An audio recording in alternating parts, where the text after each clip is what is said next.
Hey everyone, are you ready to take a closer look at this whole 2025 recession thing? I mean, who's going to get hit first? Who should be worried? Yeah, it's a big question, isn't it? For this deep dive, we're checking out an episode of the Hoped Lifestyle podcast called Who Will Get Whipped First in the 2025 Recession? I thought that title was pretty catchy.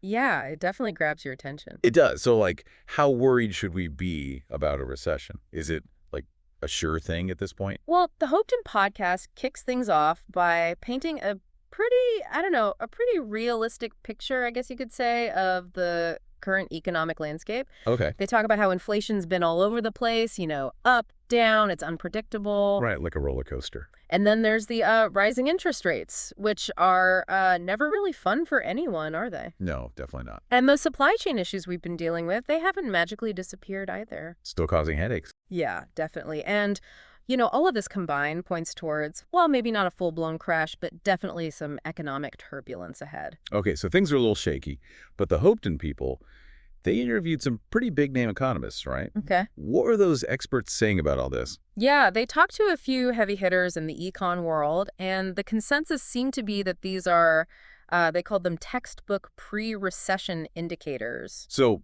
basically, we've seen this pattern before. Exactly. It's like history might be rhyming, as Mark Twain would say. Interesting. So let's talk about who gets hit hardest when a recession does hit. The Hopeton episode made it pretty clear that everyday consumers are often the first ones to really feel the pain, right? Yeah, absolutely. Rising prices, wages not keeping up, that combination puts a real squeeze on household budgets. For sure. And it's not just about, cutting back on fancy dinners or vacations, is it? No, not at all. When a recession looms, it's often those everyday essentials like groceries and gas that start to take a bigger chunk out of people's paychecks. Exactly. It's scary because those are things you can't really cut back on. Right. And that's when things can get really tough for families. The Hopeton podcast actually talked about how discretionary spending is usually the first thing to go when people are feeling financially squeezed.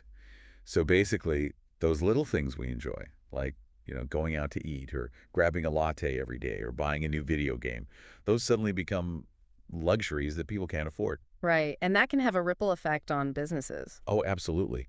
And the podcast actually shared a stat that really got me thinking. They said that most small businesses are operating on such thin margins that even a small dip in revenue, like even just 5%, could be devastating. I remember that. Yeah, it's pretty sobering when you think about it, right? It is.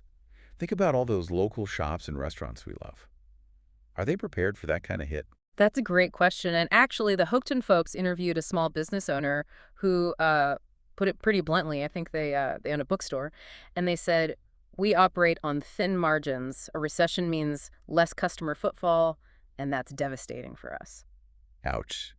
Yeah, I mean, it's a domino effect, isn't it? Consumers spend less, so businesses make less money, and then that can lead to job losses. Exactly. It's a vicious cycle that can be hard to break. Right. And the Hopeton episode also took a deep dive into a couple of specific sectors that might be hit extra hard in a recession. Tech and housing. What do they have to say about those? Yeah, it's interesting, right? Because we often think of the tech sector as this like unstoppable force. Right. Always growing, always innovating. Exactly. But the podcast guest pointed out that even tech companies are vulnerable in a recession. As companies become more risk averse and prioritize survival over growth, they might start cutting back on hiring and, putting the brakes on some of those big innovative projects. So basically, the tech boom could turn into a tech bust. Yeah, it's definitely a possibility. And then with housing, we're already seeing the effects of rising interest rates. Yes, making it way harder for people to buy a home. Exactly. And that slowdown in the housing market can impact not just people looking to buy, but also the construction industry, real estate agents, you name it. Right. But hold on. If fewer people can afford to buy homes, wouldn't that push more people into renting?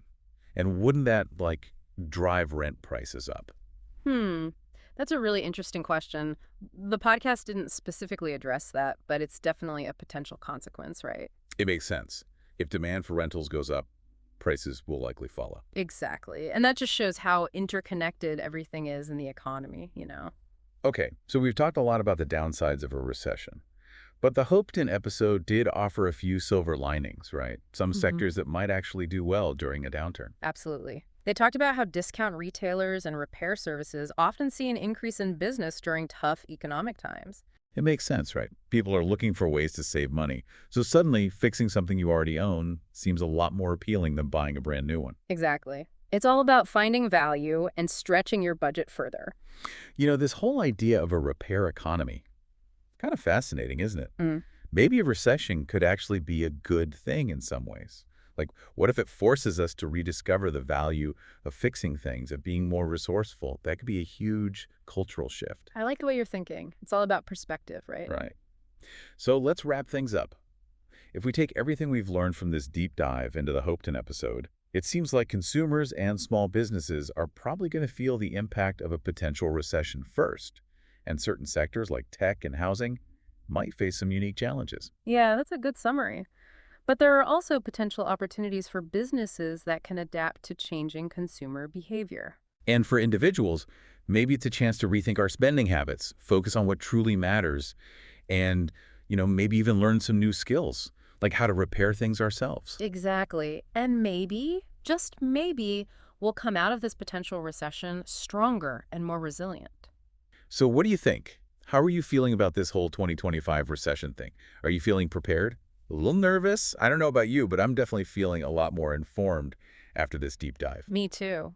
And it's important to remember that even though economic downturns can be tough, they also have the potential to bring about positive change. It's all about how we respond, both individually and as a society. Great point.